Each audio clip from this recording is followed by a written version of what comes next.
Today we're going over a workflow. What is that workflow, you ask?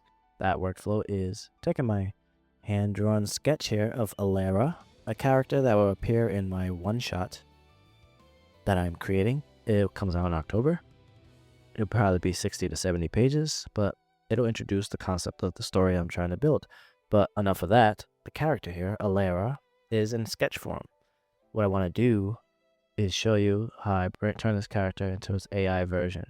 So this is a concept of the character. She's not fully fleshed out. I'm open to ideas, but this is the base of where she starts. So in order to make her a character moving with AI, I have to make an AI version.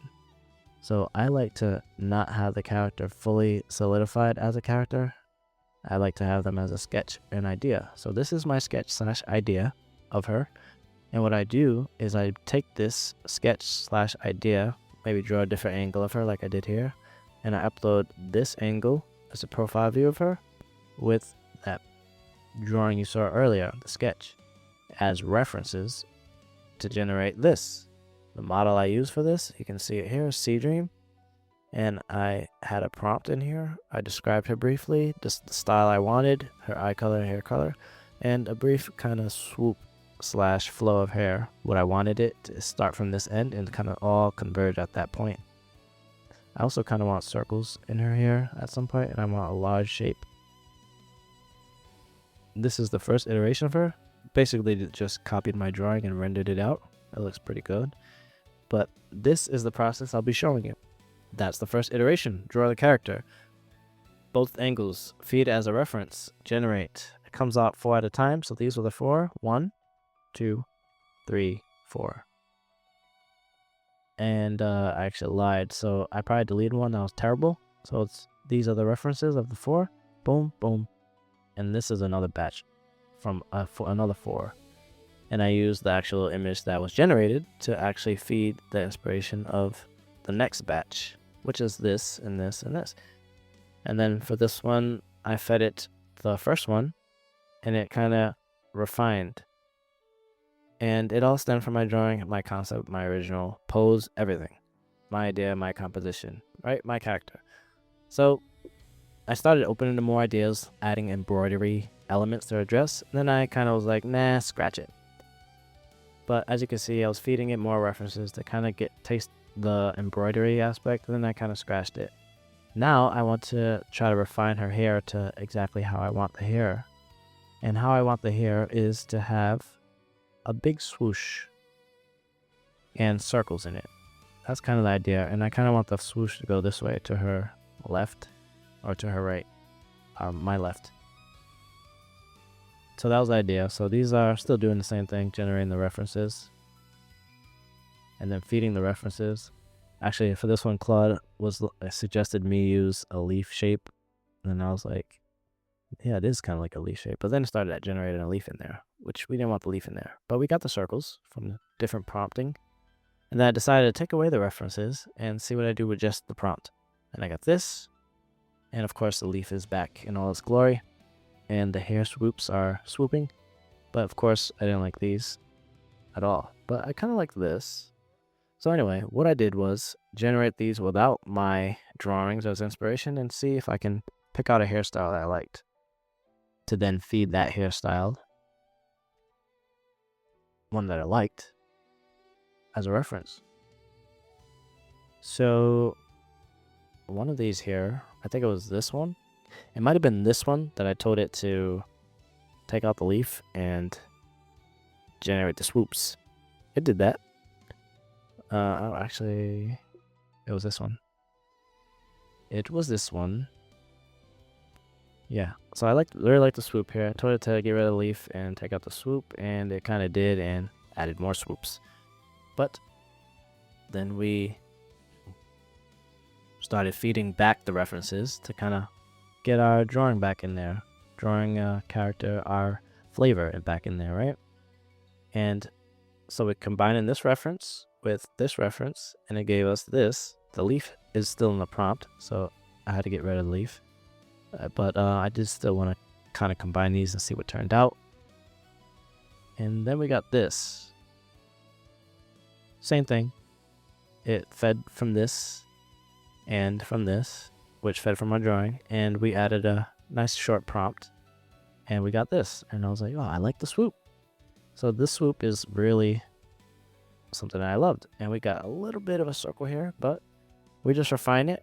I started feeding my drawing back in there, and it kind of did a sketch on the side, and then came out with this, which is, closer to the drawing, and then it came out with that. I still added my drawing in for the reference. Then I also kind of wanted her to be in a dress, a different dress. I kind of just sketched a random dress on there.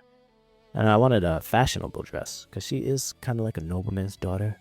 So I was like, fashion dress. Then I was like, it's kind of a dark fantasy story, so it has to have a Victorian little twist / old age. But I kind of really like this dress.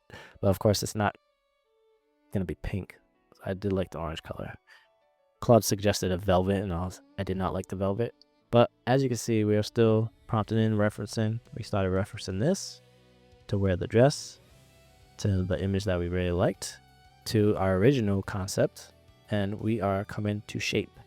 The swoop is in there that I like, and the circles are in there that I like. I originally designed, and the velvet dress had to go, but then we came out with a different material. We, as in Claude, back and forth. Claude knows about my projects, so it has inside information. So a matte chiffon, and this is, I guess, a matte chiffon, and I really like that. And it kind of made this turtleneck, but as you can see, the swoop is there and the circles are there. That's what we want. And I made sure that stays in there from the prompt and from our references. So now we can start playing around, generating different poses, angles, and everything. And we kept doing that. We kept doing that. We kept doing that until we, just had enough. I just decided to try a 3D style, which is super cool.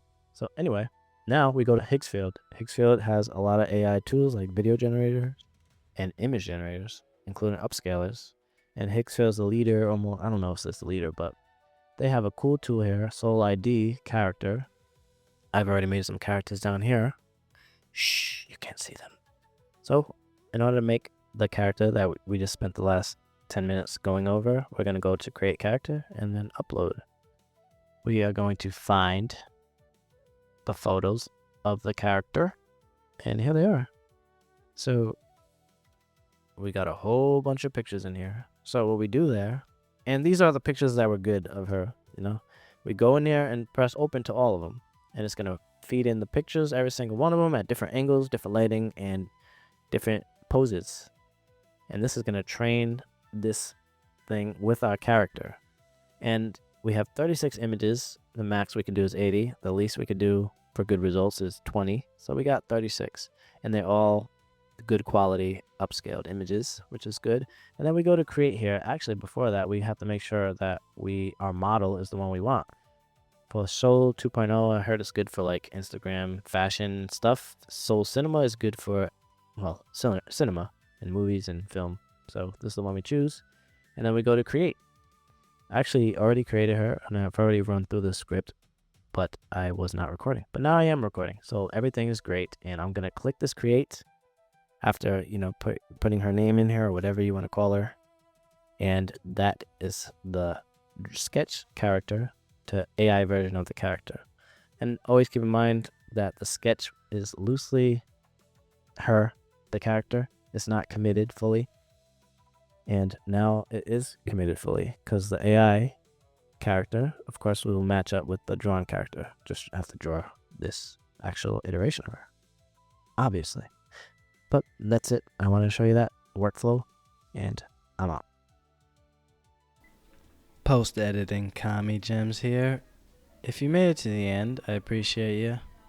Please like and subscribe if you like this content. And here is a clip of Elara at the end that I generated a clip of. Enjoy!